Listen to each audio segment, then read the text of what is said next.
CM Revanth Reddy సహా కాంగ్రెస్ ఎమ్మెల్యేలు సభలో తన పట్ల అనుచితంగా మాట్లాడారని అన్నారు బీఆర్ఎస్ ఎమ్మెల్యే పాడి కౌశిక్ రెడ్డి.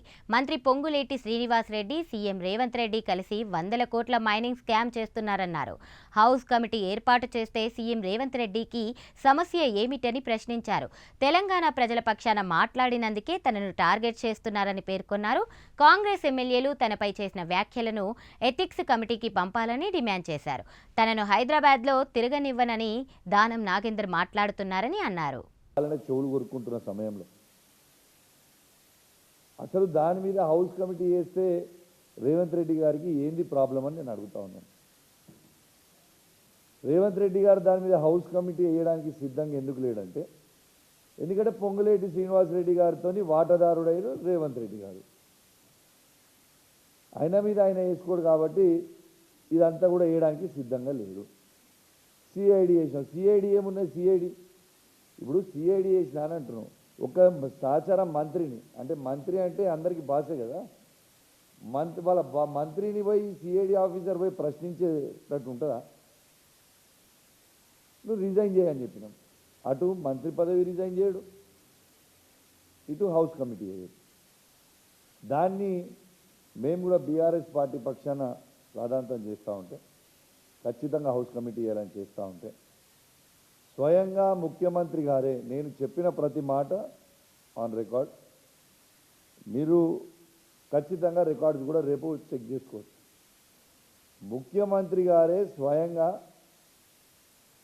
దానం నాగేందర్ గారిని, కడియం శ్రీహరి గారిని, అలా ఉన్న ఇంకా తతిమ ఎమ్మెల్యేలు అందరినీ కూడా పిలిపించి మీరు ఖచ్చితంగా దీని మీద మాట్లాడాలని తనే కూర్చోబెట్టుకొని, సభ లోపల పక్కన కూర్చోబెట్టుకొని చెప్పి పోయి మాట్లాడిస్తారు.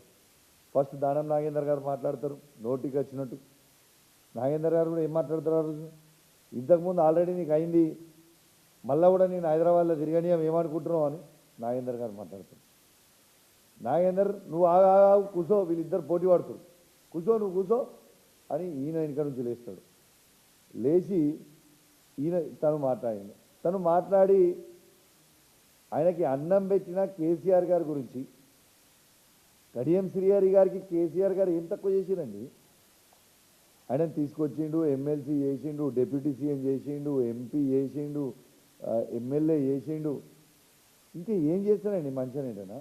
ఓ సిట్టింగ్ ఎమ్మెల్యే స్టేషన్ గన్పూర్లో రాజయ్య గారు ఉంటే తనని తీసేసి మరీ టికెట్ ఇచ్చింది.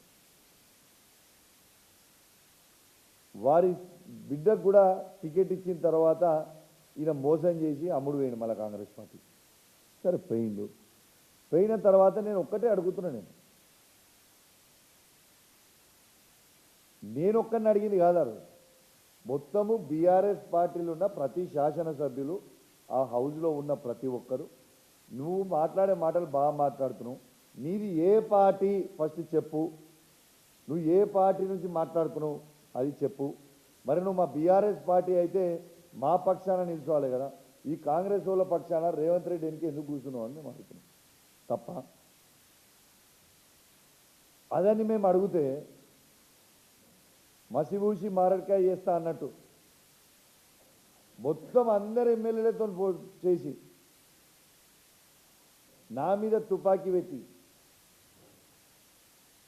మా వాళ్ళందరినీ ఇబ్బంది పెట్టే ప్రయత్నం ఆ రోజు ముఖ్యమంత్రి రేవంత్ రెడ్డి గారు చేసింది.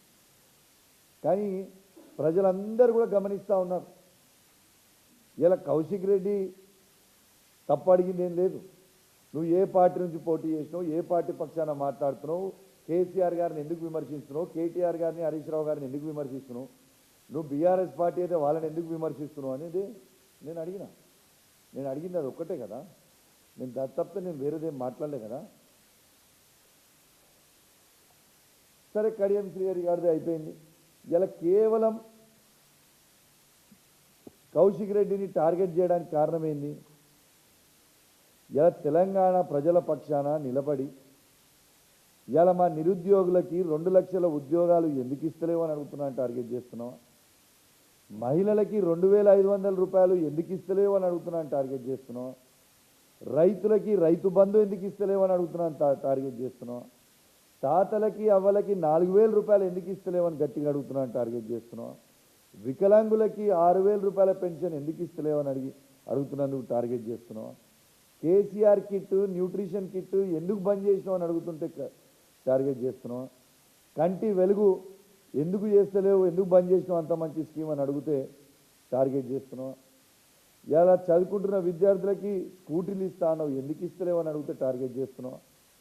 ఇలా 500 రూపాయల బోనస్ ఇస్తాను రైతులకి ఎందుకు ఇస్తలేవు అని అడుగుతున్నాను టార్గెట్ చేస్తున్నావు. ఇలా ప్రజల పక్షాన గట్టిగా నిలబడి ప్రజల కోసం పోరాడుతున్నా కాబట్టి నా గొంతు నొక్కే ప్రయత్నం ఇవాళ చేస్తూ ఉన్నారు. కానీ ఎన్ని ఇబ్బందులు పెట్టినా ఏమి పెట్టినా ఇలా ప్రజల పక్షాన నిలబడమే పక్క, ప్రజల పక్షాన నిలబడి కొట్లాడడం అనేది 100కి 100% పక్క అని చెప్పి సందర్భంగా తెలియజేస్తూ ఉన్నాను. ఇలా నా మీద ఎథిక్స్ కమిటీ అనేది ఒకటి వేసినావు, ఓకే సంతోషం. ఎథిక్స్ కమిటీ మీద వేస్తే ఒకరంటారు సభల ఈయన నక్సలైట్ అయిపోయిండు అని ఓరంటాడు, ఓరంటారు కత్తులతో కోలాట మాతాన్ని గడికి నీ శవంలో ఏలాడతామని ఒకరంటారు, ఒకరేమో ఇక రకరకాలు, ఒకరేమో వేపెన్ అంటాడు, ఒకరు ఇట్ట పెట్టి షూట్ చేసినా అంటాడు, ఒకరు అట్ట పెట్టి షూట్ చేసినా అంటాడు. మరి అవన్నీ ఎథిక్స్ కమిటీకి రావా? ఇదా నేర్పేది? ఇవాళ ఎథిక్స్ కమిటీకి మీరు ఫామ్ చేశారు కదా, ఒక్కసారి మీకు వీడియో చూపిస్తా. ఇవాళ ముఖ్యమంత్రి రేవంత్ రెడ్డి గారు బడవే అంటారు, మరి అది ఎథిక్స్ కమిటీకి రాదా? బడవే అంటే ఏంటిది? ఎంత పెద్ద మాట అది? అసెంబ్లీ సాక్షిగా బడవే అంటే ఎంత పెద్ద మాట? అసలు మనము అసెంబ్లీలో మాట్లాడు దూరం ముచ్చడం, మనం పర్సనల్గా మాట్లాడుకుంటున్నప్పుడు కూడా వాడని భాష వాడింది అసెంబ్లీ సాక్షి, మరి అది ఎథిక్స్ కమిటీకి రాదా? దానం నాగేందర్ గారు నేను చెప్పడానికి కూడా సిగ్గుపడతా మాటలు మైక్లో, అట్లాంటి మాటలు అసెంబ్లీ సాక్షిగా తిట్టిండు, మరి అది ఎథిక్స్ కమిటీకి రాదా? ఇలా స్వయంగా రేవంత్ రెడ్డి గారే అందరితో మాట్లాడిస్తుండు, స్పీకర్ గారితో మైక్ ఇచ్చని స్వయంగా రికార్డ్ అయింది. బీర్ల ఐలయ్య గారు పోయి ముఖ్యమంత్రి గారు చెప్పిర్రు మైక్ రాజేందర్ రెడ్డి గారికి ఇవ్వండి, వీళ్ళకి ఇవ్వండి, వాళ్ళకి ఇవ్వండి అని కింద నుంచి విప్లను పంపించి స్పీకర్ గారిని డైరెక్ట్ చేస్తుంది ఇదే రేవంత్ రెడ్డి గారు కాదా? మరి ఇవన్నిటికీ ఎథిక్స్ కమిటీ రాదా? ఒక్కసారి మీ అందరూ కూడా అది ప్లే చేయాలమ్మా. ఇప్పుడు రేవంత్ రెడ్డి గారు ఎట్లా మాట్లాడిన అసెంబ్లీలో ఒక్కసారి చూడండి ఈ మాట, మరి ఇది ఎథిక్స్ కమిటీకి రాదా? आपको क्या होने वाले कैसे होने वाले पता नहीं है। जो बड़वे को यहाँ भेज दो, बड़वे को कौन संभालना? ऐसे बड़वे को क्यों इधर लेगा के छोड़ दिए? समझाओ उन लोगों को, सिखाओ कुछ उन लोगों को. ఇప్పుడు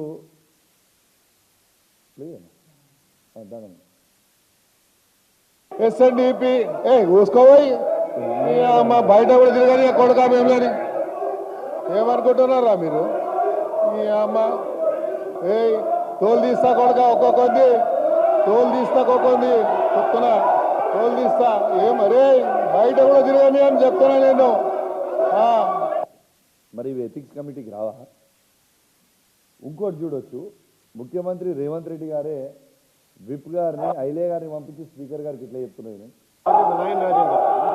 నాయన్ రాజేందర్ రెడ్డి గారు ఎంత క్లియర్గా మీకు కనబడతా ఉంది. ఇవాళ స్వయంగా ముఖ్యమంత్రి గారు డైరెక్షన్లు చేస్తూ కింది నుంచి పైనికి పంపిస్తూ ఇవాళ ఇవన్నీ ఎథిక్స్ కమిటీకి రావా? ఒక కౌశిక్ రెడ్డిది ఒకటే ఎథిక్స్ కమిటీకి వస్తుందా? అసలు నేను చేసింది ఏంటి? నువ్వు ఏం చేసినా ఎన్ని ఇబ్బందులు పెట్టినా భయపడేది మాత్రం ఎటు పరిస్థితులు లేదు. ప్రజల పక్షాన నిలబడి మాట్లాడుతున్నా అని నన్ను ఇబ్బంది పెట్టాలని నువ్వు అనుకుంటున్నావు. బరాబర్ నువ్వు ఎంత ఇబ్బంది పెట్టినా ప్రజల పక్షాన ఖచ్చితంగా నిలబెడతా, ప్రజల పక్షాన ఖచ్చితంగా నేను అడుగుతా. ఇంకోటి ఏమంటాడు రేవంత్ రెడ్డి గారు, ఇలా రాజ్ ఠాకూర్ గారిని రామగుండం ఎమ్మెల్యే గారిని లేపి మా దగ్గర కూడా కండలు తిరిగేటోళ్ళు బాగున్నారు, ఇలా కింద పడేసి ఒక్కటే దగ్గర కొడతాడు, కుస్తీలాట. అది అసెంబ్లీయా లేకుంటే కుస్తీలాటనా? గౌరవ రేవంత్ రెడ్డి గారు, మీకు తెలియదు కావచ్చు, నీకు అన్నీ తెలుసు, తెలియనట్టు యాక్టింగ్ చేస్తాం అంతే. నేను స్పోర్ట్స్ పర్సన్, నేను జాతీయ జెండా మోసిన వ్యక్తిని.